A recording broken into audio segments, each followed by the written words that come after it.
Okay, trying again. I think that the problem is actually arising from the fact that my plywood just isn't very flat. I'm going to have to take some precautions to figure that out. Or I could replace it with a scrap board that would be more flat and then recalibrate it.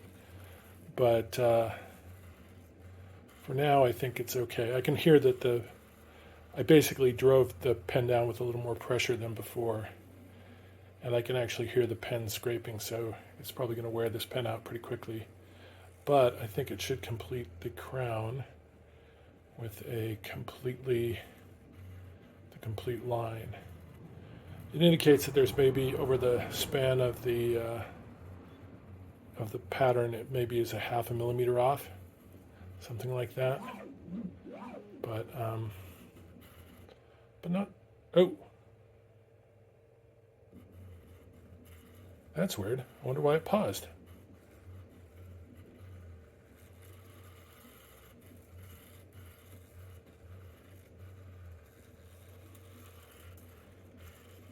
Have to figure out why that happened. Didn't seem to lose any steps or anything. Well, it's complete. Anyway, success. Good enough for today.